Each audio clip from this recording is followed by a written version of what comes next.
Welcome to the Business Talk, a global podcast series that highlights distinguished faculty members and their impactful scholarly contributions. I'm Deepak, your host from India. We are delighted to welcome Dr. Hayley Blunden, Assistant Professor of Management at the Kogod Business School at American University, as our distinguished guest on Business Talk today. Before we start, I'm pleased to introduce a brief profile of Professor Hayley.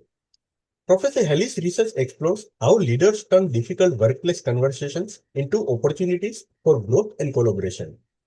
Bridging the field of advice, feedback, voice, and virtual work, she examines how everyday interactions shape the effectiveness and relationship within organizations.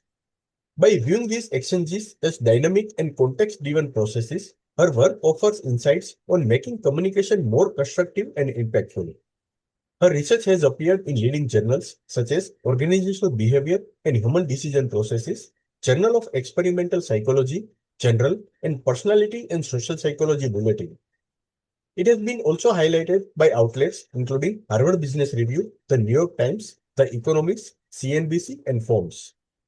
Before entering academia, Dr. Haley gained hands-on experience across diverse organizational settings, working in internal strategy, consulting, and finance. Her career spans environments from nimble startups to Fortune 100 companies, perspectives that continue to inform her research on leadership and workplace interaction. In today's episode, Professor Hayley Blunden shares key insights from her prominent research, Seeking Behavior, the interpersonal cost of ignoring advice. Let's not keep you waiting. Please join me in welcoming Dr. Hayley Blunden to the conversation. Professor Hayley, thank you for accepting our invitation. It's a distinct privilege to welcome you to Business Talk. Thank you so much, and thank you for the kind introduction. I'm looking forward to chatting with you today. Thank you. Professor, what inspired you to study the social cost of ignoring advice rather than just its accuracy or usefulness? Yes, so I felt like this is the way a lot of advice is, right? So we get advice, and there's certainly, central to advice is this informational component, right? We want to get a sense of what's out there, of what someone's recommendation is, right? What the actual quality of what we should do. And I do have some work that focuses on that aspect, on this usefulness aspect. But there's a whole nother component to these interactions, right? And that is this interpersonal piece. So when we're getting advice, we're doing more than just asking for a recommendation or for information, right? We don't just want accurate information. We also often are building relationship or we're looking to be connected with someone. And this is a part of the interaction that I thought was really fascinating and really wanted to take a deeper look at. Professor found that advisors often penalize seekers who disregard their input.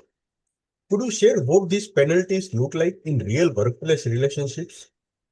Yeah, certainly. So in this particular line of research, we've conducted a lot of studies, including some where people are sharing about their actual advice interactions in the workplace. We have some main dependent variables that we really looked at in this work. One of them was a feeling of relational closeness. So, how close do you feel with someone? So, we do find across settings, across contexts, and across all of our studies that when people find that their advice is disregarded or not followed, I should say, they feel less close with the recipient. So right off the bat, there's some kind of relational penalty that unfortunately people are having. A second one is we actually also measure offense. So how offended, right, insulted are these advisors when their advice is ignored? And we do find, again, significant differences in that. It's aversive to people to have their advice be ignored. They feel offended. But a third piece of this, a third of dependent variable that we looked at across our work was willingness to continue that relationship.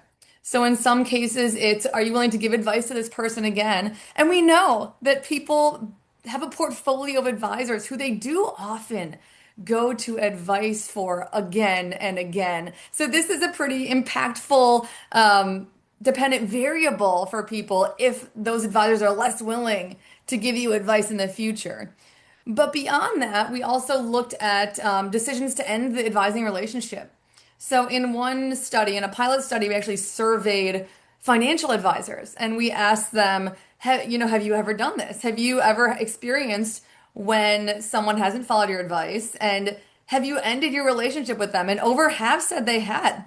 So this is something that is definitely out there happening in the workplace every day, and it can have this range of interpersonal consequences that we really wanted to shed light on.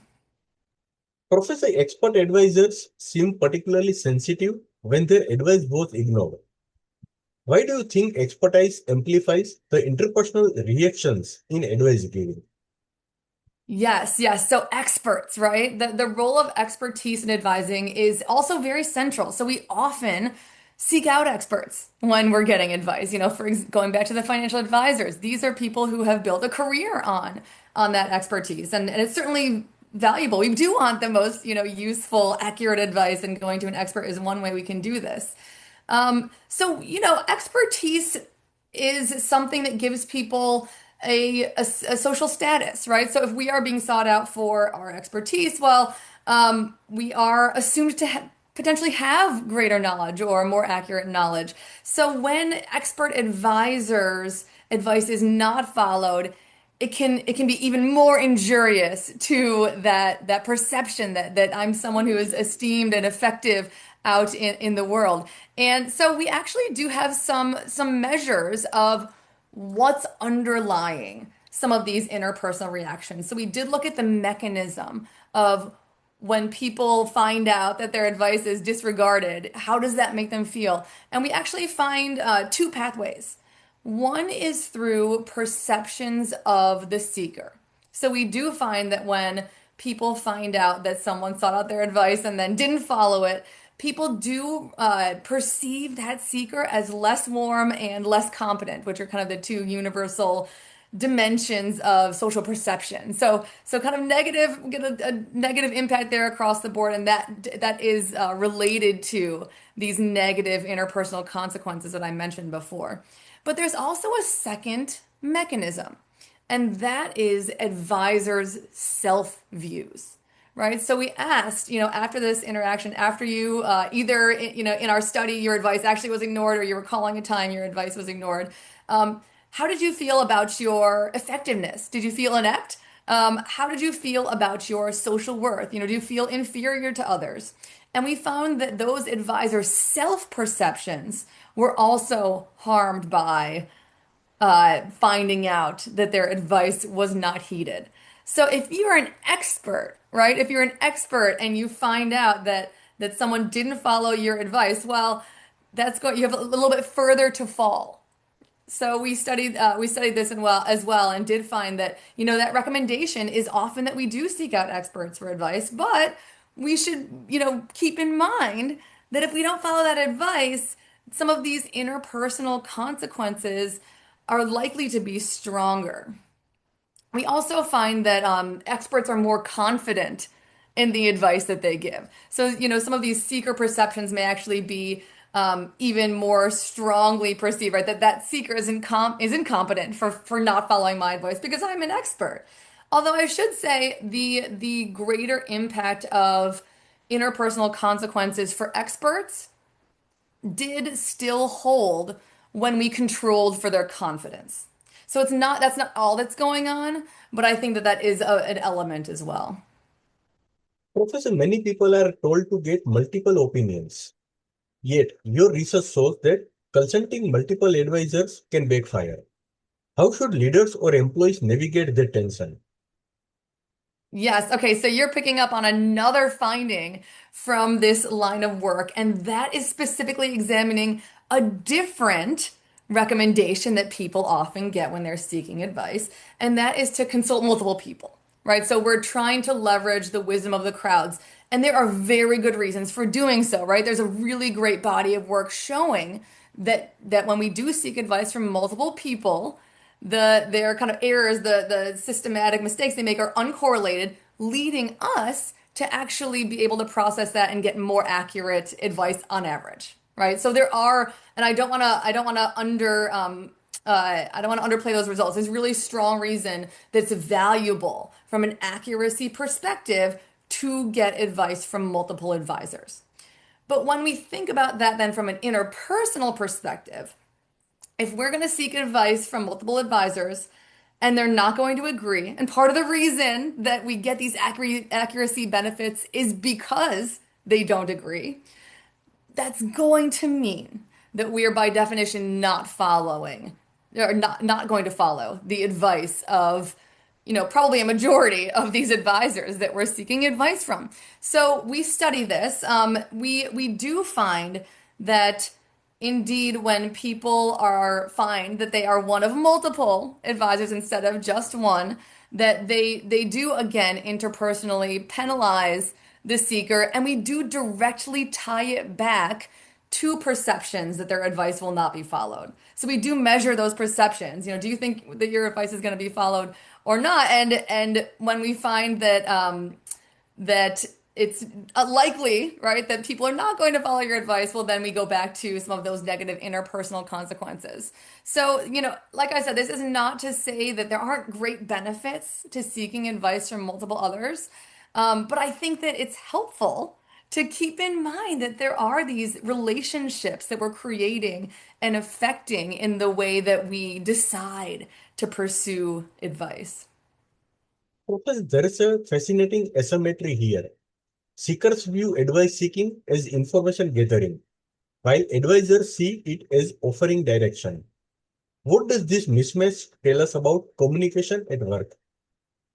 Yeah, so I think this was a really interesting finding that came out of this line of work.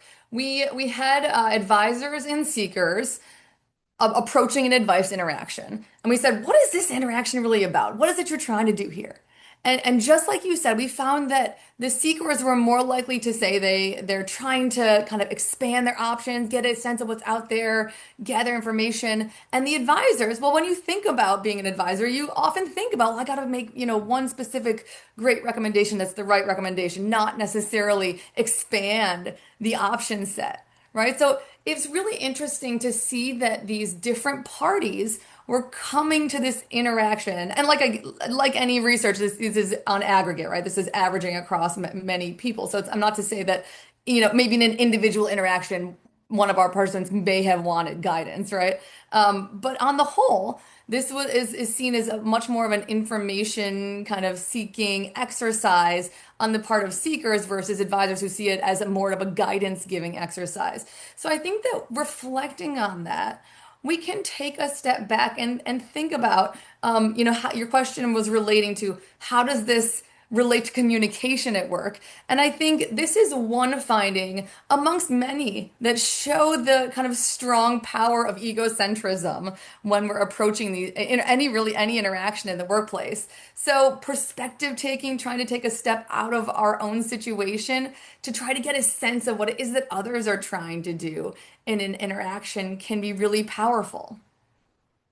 Professor, from a leadership perspective, how can managers offer advice without feeling personally rejected if it's not followed? Yes, so it's interesting to think about, okay, well, we have these documented adverse effects on relational outcomes when someone's advice is not followed. I mean, does this mean we should always follow advice? Absolutely not, right? So there will be instances when it's not the right decision. Similarly, we are going to give advice, and like you said, managers are going to give advice that's not going to be followed. So what can we do about that? Well, one thing that we can do is be upfront and think about, back to this idea that the advice seekers are in some ways more often trying to expand the option set and get more information. Well, we could provide a variety of perspectives as opposed to just one. That actually could increase the likelihood that at least part of your recommendation may be able to be incorporated. And similarly, we could also consider and think about, like I said, a lot of times these are repeat interactions. It's likely that we go to the same people for advice over time, that these managers are giving advice to the same people? Well, we could focus on more of a portfolio of all the times that I've given this person advice, and some likely was followed. So not, honing in on just the one time or the handful of times that it may not have been followed, and, center your thinking about that party on a portfolio of interactions rather than necessarily just one. Professor, for advice seekers, what practical strategies can help them decline or deviate from advice without damaging relationships? Yes. So I think, conversely, if we're an advice seeker, like I said, there's many benefits of getting advice, and we shouldn't be afraid to get advice from people that we may not follow, right? So what can we do? Well, similarly, if you're an advice seeker, one thing you can think about is emphasizing times that you did follow that advisor's guidance, even within the same interaction, perhaps, or when you're talking about what you did, if it ultimately was not what they recommended, maybe in the past you have followed one of the recommendations and you could highlight that. Or similarly, maybe you could think about an element of the recommendation that you did follow. Maybe if you didn't, follow every part that you did. I mean, this is of course going beyond the research, but these are some ways that logically may be able to help advisors not feel that offense and not feel inept and that their social status is being threatened when their advice isn't followed. Professor, this idea of interpersonal penalties feels very human. Did you find any patterns around emotional drivers like ego, trust, or perceived respect that explain advisors' responses? Yes, so certainly we go back to our mechanism studies, and basically what we found was that dual pathway. So both advisors felt that seekers who didn't disregarded their advice were less warm and less competent, right? Advisors themselves also, right, felt that they are less effective, having found out that their advice wasn't followed. They feel that perhaps foolish, right, was an element of our measure. So there are these kind of really central perceptions that we do find are affected when people's advice isn't followed, and they do relate to the negative or interpersonal consequences that we identified. Professor, in an era of virtual work, do you think these dynamics become stronger or weaker when interactions happen over email or Zoom rather than face to face? Yeah, and I think this is a really interesting question. So we do know that often when we work virtually, that can create psychological distance from someone, right? We are not embodying the same space. Especially if we're, translating all of our interaction into words, so we're emailing someone, that can lead us to kind of perceive each other as more distant from one another. So to that extent, and this is again going beyond the research, but I would suspect that they may weaken if we are not right there in person, talking about how we did something that was not following their advice, right? But there is really important work in the virtual work arena that does show that with repeated interaction, the effects of virtuality effectively also decline, right? So if I'm going to be interacting with someone, let's say my manager, very frequently over with a lot of these repeated interactions, which is also again often the case for people with their advisors, the effect of virtuality isn't really as strong. And so, I think they may be just as present in a virtual space in those types of closer relationships. Professor, before we wrap up, one final question. Finally, if you could give one piece of advice about advice, what should both seekers and givers remember to make these exchanges more constructive and less relationally costly?